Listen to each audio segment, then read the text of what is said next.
Hello and welcome back. Today we are going to be continuing our Finland run here, which was largely kind of informed by playing as a subject, but last episode we finally broke free. We finally broke free from the clutches of Mummy, which of course was Mother Russia, and now we are independent, we're strong independent, and we don't need no country, no GP to help us, except we kind of do, but luckily we're in a pretty good diplomatic position kind of at the end of this here, where we have trade agreements already with China, Great Britain, and France being the most important ones, but also with Prussia here. So we just kind of have bad relations with Austria, Hungary, and Russia kind of on the exit, which is very easy to facilitate kind of having a good diplomatic situation when you're playing as a subject by, as we did, utilizing the interaction for asking for support independence, and in this way we were able to get kind of a lot done. What we will be doing is doing kind of some of the normal expansion stuff. You can see towards the very end here our economy really popped off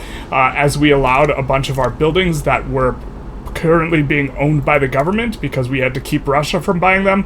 We finally allowed all of the private owners to start buying these buildings, and in this way we prevented Russia from buying them, and we also started to buy back a bunch of buildings that had been built in our country by Russia. So we're shaking off the effects, but we're just going to look to play like a little bit of small ball expansion, nothing too crazy. We're not that strong. We have, a decent sized fleet, but an army of 29 guys, and so while we can expand into the soft spots, we can't really fight any of the GPs, and the ones we want to fight are going to be Russia and Prussia, kind of over the long term, because we do need to get Sweden, who has fallen into the clutches of Prussia. They are the overlord of Prussia is the overlord of Sweden after Sweden was reduced to having very little territory, and so this is going to be a little bit of a problem for us in the long term. They're the two GPs we maybe want to be fighting, kind of in our sphere, have land borders with us, so it's going to be difficult to engage in any cheese, but let's get into it. So most of our expansion here in Indonesia was last episode, but I did want to talk about, as we continue doing it, we are going to be very, very aggressive about seizing foreign ownership, and one of the reasons is we're basically out of labor, and it's not necessarily terrible to have foreign ownership, in your country if you're someone like Great Qing, where the value of the building, some of it is the balance, some of it is the wages, and when it's foreign owned, you get the wages, they get the balance, but you didn't have to pay for it. But when you're running out of workers, in terms of how much total value this building is generating, it's generating around 480 worth of value, and 400 of that is going to the owners. And so it's really important in terms of getting the most out of our individual workers that we seize ownership, but also when we seize ownership and then we sell it back, because we're going to nationalize it and then sell it back, what's going to end up happening is it's going to give our capitalists over here in Wisma a chance to buy these buildings. This is of course the capital, which has a special bonus towards getting more of the ownership centers, which is one of the reasons why your capital always tends to have the most ownership, but as we seize a ton of ownership, what's going to happen is this is going to heavily pull up our SOL, and if our SOL gets really, really high, it's going to help to contribute to us getting more and more pops for migration attraction, and so this is going to be important for us overall. You can see our average is 14.9, that's considerably higher, and part of that is we have a larger affluent share than we do in most other areas of the country. So we're going to be doing this. We also somewhat recently did research Steam Donkey. We're of course going to be using as many labor-saving PMs as we possibly can in as many spots as we can.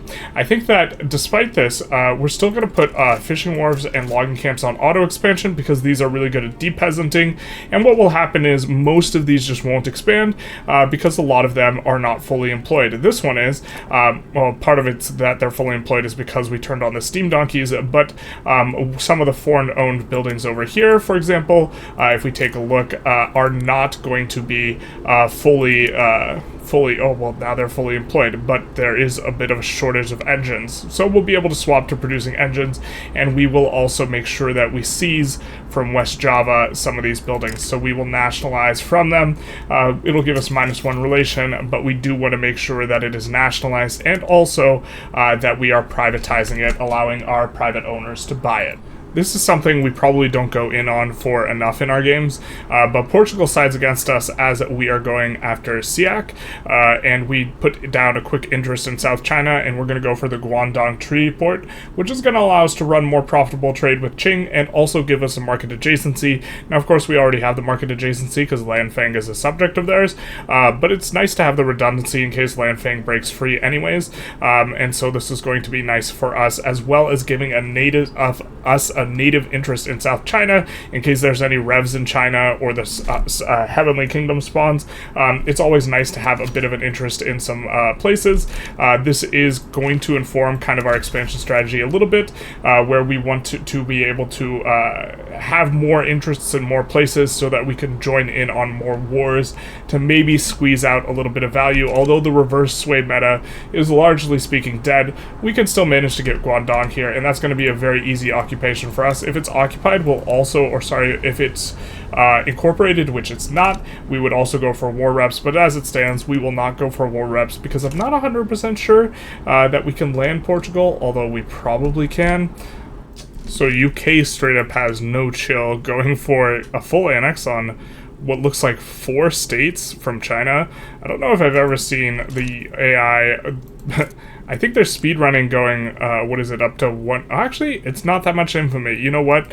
It's because they have colonial affairs level 4, and also in terms of their power block, because they have, for the British Empire, which we can't request to join, but if we take a close look at, they have colonial offices number 3, which is going to give a minus of 5% infamy generation against unrecognized powers. So they were able to nab the 4 states here in China for like 50 infamy, which is absolutely wild. They're taking Shandong, Northern Anhui, Jiangsu, and Southern Anhui. None of these are states that are the slightest bit low, but the initial war goal was for transfer Selangor, and is Lanfang going to be in here too? Lanfang is getting transferred, which means that it, for us, will not be a redundant treaty port, so this is going to be quite nice for us as it plays out here.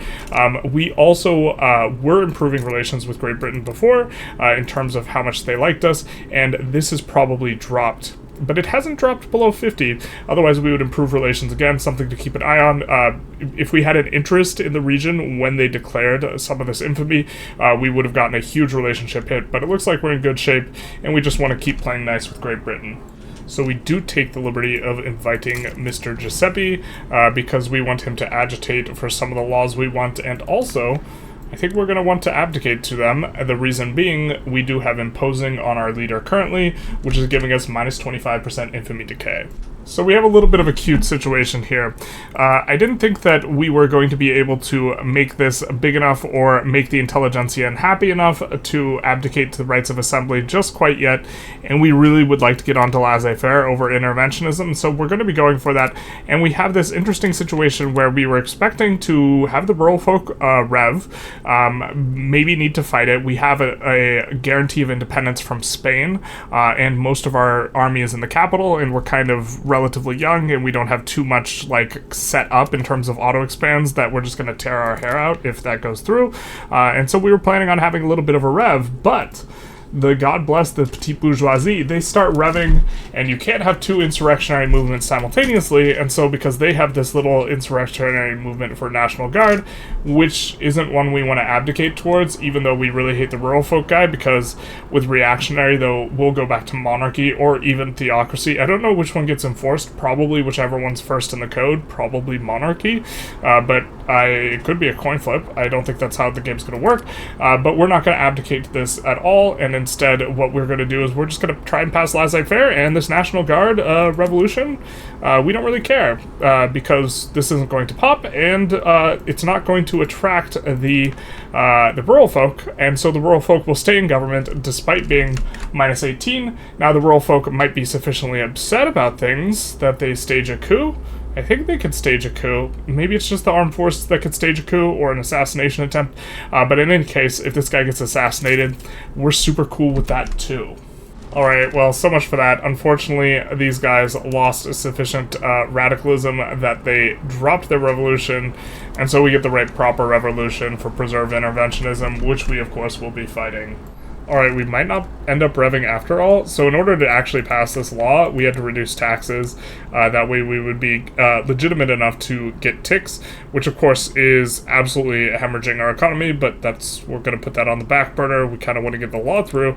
And we see this is going down, down, down, down, just a little bit at a time, as they start really not caring so much and not being so radical because their standard of living is going up. Now, this is not a sustainable thing. We can't possibly keep this going, but this does mean we might actually avoid the rev. We're kind of set to fight it, so it's really not that big a deal either way. The only thing that we don't want to see is we don't want to see Russia's side against us, but since they will be the offensive force, and we do have a truce, I said we do have a truce. Oh my god, our truce is up. Yikes. So if Russia sides against us, that'd actually be super, super spooky. We hope that that does not happen. This is very timely because the war is not ticking down anymore in terms of how radical they are. It looks like they've kind of leveled out. And we get a Finnish-French Friendship Committee, of course, the Triple F Committee, the FFFF Committee. That is how we pronounce it phonetically, FFFF Committee. We get an opportunity to pursue an alliance. Now, they would not accept an alliance right now, but this is just very convenient. We would be happy to pursue it. Of course, we would be happy to say we get an alliance because when we have an alliance and then we get Rod of the Vine, which the timing on this is absolutely beautiful, we will get to kind of, okay, we could make negative progress here. And to be fair, nuking the throughput on these might actually make it so the war rev doesn't pop. I think we'd prefer the rev not to pop, so we'll do this one, but it's a little bit less climactic. But now, even if Russia sides against us, we should be in pretty good shape, and we don't necessarily have to worry about that, because France helping us should be sufficient, along with us, you know, microing out the Russia war. So it looks like we've been saved from the revolution by the revolution. Remember the revolution to enact a national guard? Remember when the petite bourgeoisie said they were fine? Well, much like the girlfriend, when they say they're fine, they're not actually fine, and they're actually going to try and do a rev again, which of course means that we dodge the rev for pervert interventionism. That is what we are doing, of course, perverting interventionism to pass laissez-faire. Get the loud car outside, nice, getting it for the episode. Although that one was kind of a little bit of a quiet loud car.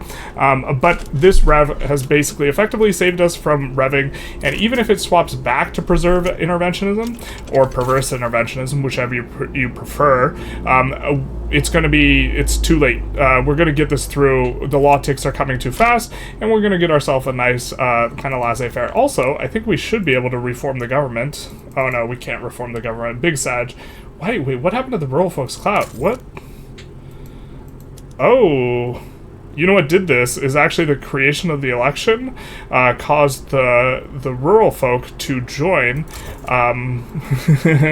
This is cute. The rural folk joined the People's Party, which nuked their clout up from, you know, where they had like the most clout out of any of our interest groups, and now it's the petite bourgeoisie that has the most clout because they've formed the People's Party. And shout out to the people for saving us from, of course, the people. Unfortunately for us, democracy happened, and the PB did really well in the election, and so it is looking like the rev is back on again, which is going to be really not so nice for us. We also had to reduce taxes absolutely to zero, and somehow, despite the PB, you know, having 33% of the clout, this guy remains president, which we absolutely hate. He's acquired some expensive tastes or some alcoholism, can't remember which, but he didn't have both those bad traits when last we looked. But then again, we were so focused on his big, imposing figure, you know, kind of swallowing up his infamy, which is why we've only been able to go for Indonesia so far, which is, okay, Indonesia is actually really great, but right now it just kind of feels like, in terms of what we can afford on the infamy, this feels like expansion at home. You know, we're like, hey, we're free from Russia, we want to expand, and then mom's like, hey, you can expand at home, and this is what we have to do here. This is the really, really low infamy stuff, because that's all we can afford. Now, to be fair, it's hyper efficient, so we would want to take this stuff anyways, so it's really not that big a deal. And we also get some nice cute wars here, so it's going to work out okay for us. Everything's going to be okay. We're not going to cry, we're not going to be sad, except we're actually not. These are actually great expansion spots. We're just, you know, And it's going to be really easy for us to push in here. The thing that we are going to actually cry about, though, is convoys. Eventually, this is going to get really painful with port connections, because if you haven't noticed, Indonesia is far from Finland. And so this is going to require us to do a lot of convoy shipping over this way. It's going to get really expensive, and we might even want to consider moving our market capital from, like, Finland to Indonesia if, like, we can't expand into the rest of Scandinavia, which right now, that is a little bit of a problem. It is a little bit of a vibe, because somehow we would need to fight Prussia to go after Sweden or Norway, which of course is the subject of Sweden, which is the subject of Prussia. And, you know, tail of the tape a little bit here is that, actually, we're not even that far behind them in terms of GDP.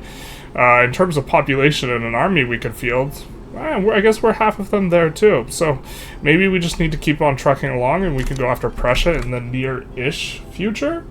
So the movement to preserve interventionism is back, but the joke's on them, because no matter how radical they are, they can't rev while we're already revving. Take that, idiots. We also do slot the rural folk back in government, because they're not revolutionary, because of reasons, because we're already revolutionary. So we're super okay with this, and we will just be returning the forces back here. This is a single province rev, really the smallest of deals, although I was disappointed that our ally, we can't show it now, France didn't want to honor their alliance, so we didn't call them in, because that would have broken our alliance, but that did leave us feeling some kind of way, because we thought that we would have been safe if Russia sided against us, but if Russia sided against us, we would have had to swap sides.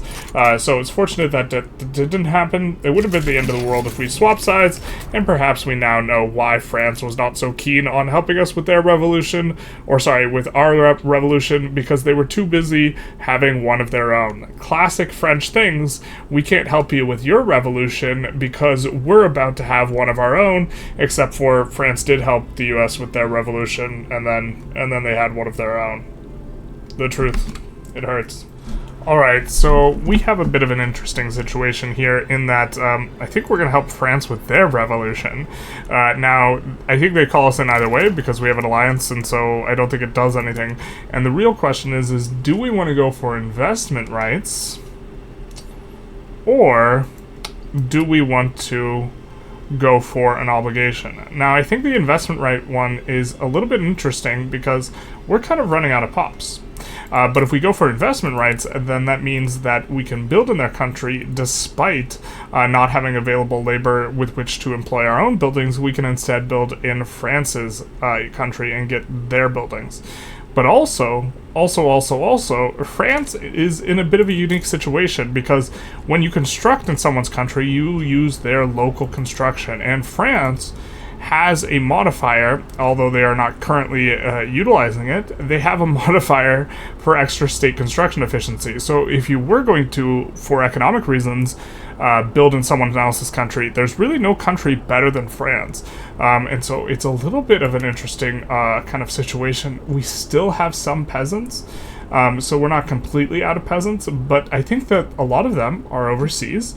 And if we build up a whole bunch here, this will cause us to really need a lot of convoys, but also currently they have turmoil because we just conquered it and it's got minus 50% state construction efficiency, and so that would be really not an efficient use of our resources in terms of our construction.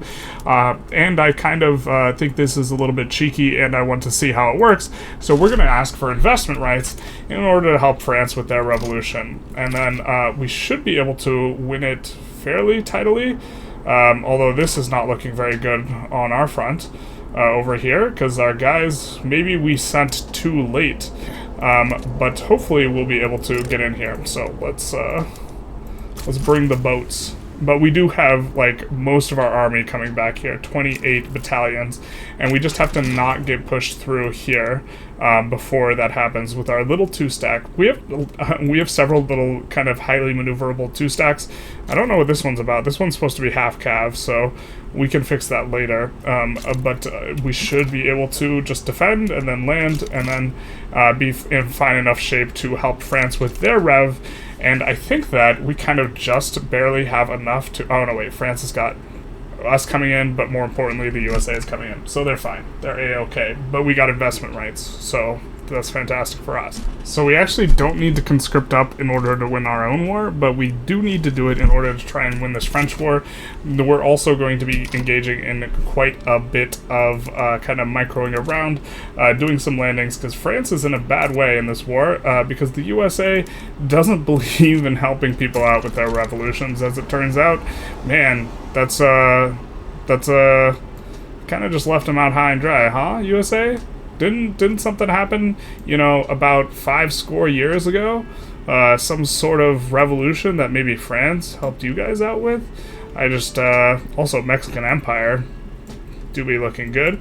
But USA has basically sent 0 troops, and so we are left to try and, as Finland, try and figure out how to stop France from having a revolution. And if you've ever met France, you would know that that's impossible.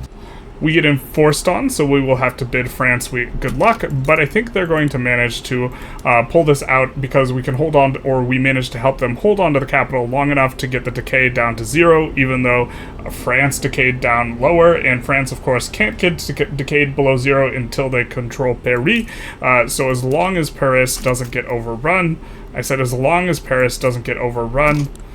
they should be fine, and they're not overrunning it fast enough, and so this will be a French Revolution that does not succeed, or too little too late, we hope. And the USA actually is helping out, to their credit now.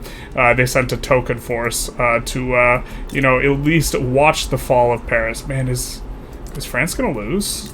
That'd be so wild if France lost this with a -40 to 0 war score, but we've seen stranger things. So I think we're going to make a little bit of cheese happen here. Now, the reason that it has been so lucrative for us to pick up land in Indonesia is because the Dutch East Indies got released, and when that happens, only Java is recognized and everyone else is unrecognized, so the infamy is really cheap.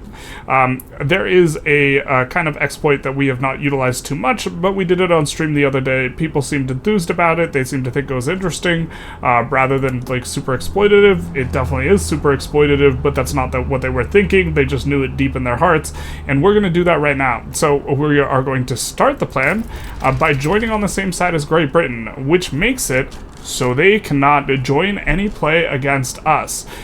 We are going to make sure that Dynam does not back down, otherwise we will get riggedy wrecked, son.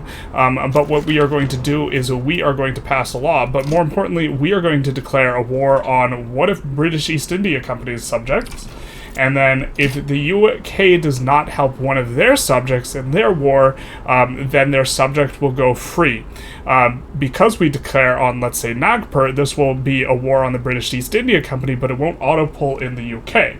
The UK, being on the same side of a play as us, will be ineligible to join, and what will happen is they will fail to defend the British East India Company, and the British East India Company will get released, which will give us more places to expand, because I want to emphasize this, and I can't emphasize it enough, we have an awful ruler. He actually might be the worst ruler in the history of rulers. He's imposing, minus 25% infamy decay, one of the worst traits in the game. He's bigoted, so from an RP perspective he blows, but also minus 100 influence actually does suck, and plus 25% radicals from discrimination also sucks.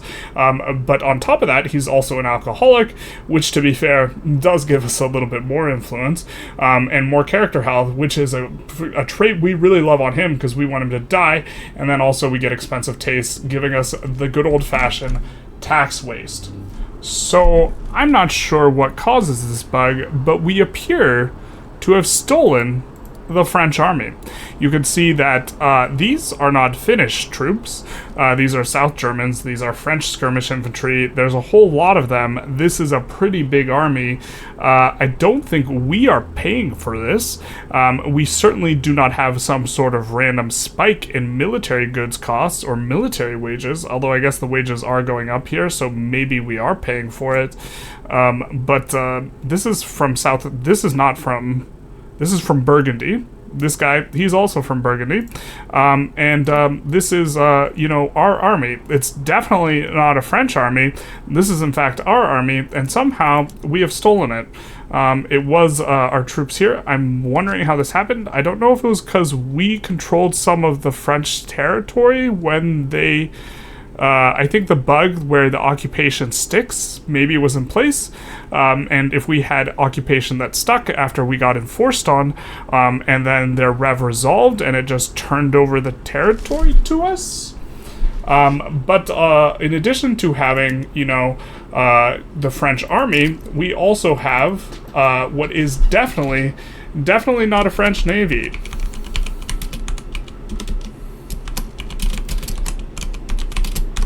That is not a French navy, we say, calmly and confidently, as we also did get our prestige up to a mighty, mighty major power, because, of course, with the not French army and the not French navy, we have way more army power projection and such. So this is what's going on now in Finland, but definitely not in France. So in retrospect, we probably should have declared this war earlier. In our head, UK didn't have a border with Djenne, but they actually do, but they don't have a border with Korea, so this should give us enough time to declare our war, but we're going to declare a war on Baroda here, and it doesn't matter what we declare, we're just going to go for regime change, because this is what we can do while we have good relations with the British East India Company, because we're cordial.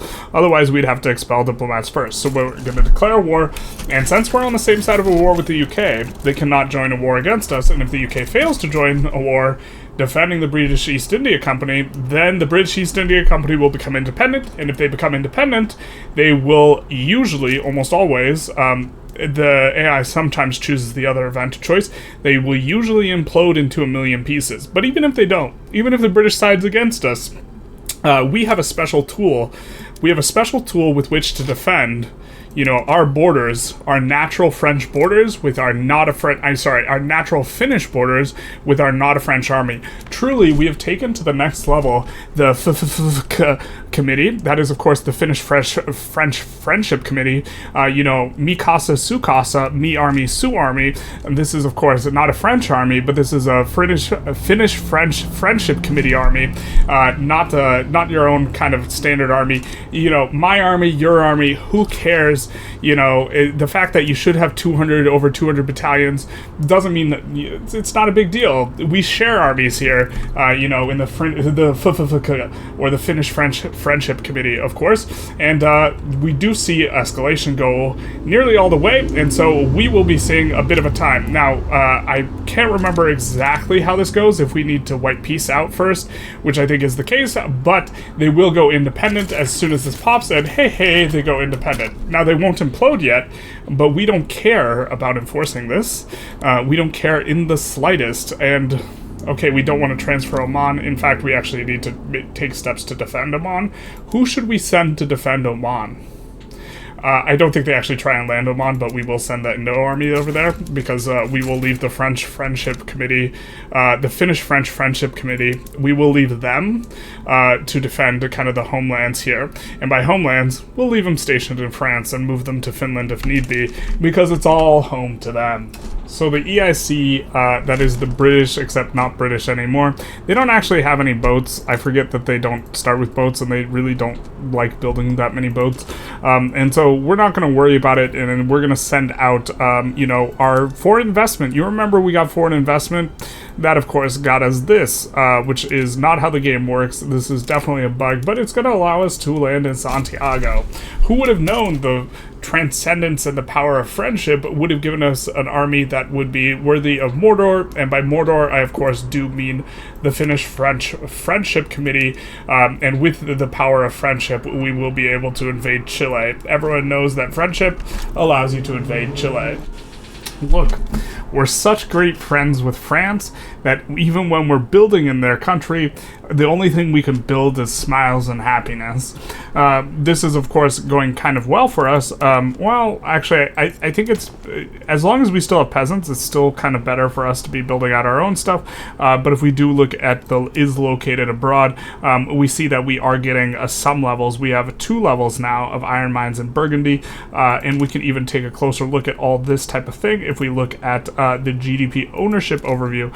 Now, the AI doesn't build a lot of buildings, and you can could see, we have 2.5% of the eco here, 3.6%, 1%, fraction of a percent, a fraction of a percent, but we are starting to buy up some of the eco located in France.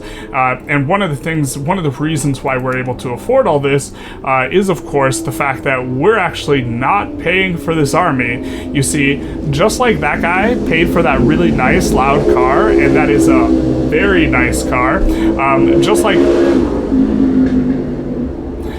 like he paid for that car, we are not paying for, or sorry, just like he paid for that car, France is paying for this very nice army, because who pays for the buildings is where the buildings are located, and these buildings are located in Burgundy. We're in foreign investing there, and we are getting an expeditionary force. You know, friendship knows no borders, and by knows no borders, I mean we send them abroad and they don't care about borders, but you will be able to see we're making 5K here. This should be an enormous percentage of our expenses, this like 6K, but when we accept white peace with East India, which of course was always the plan, you notice it doesn't change a thing in terms of our balance because we're not paying for this anyway. And also, you'll get to see East India almost certainly implode here as they get the event. And there's the event.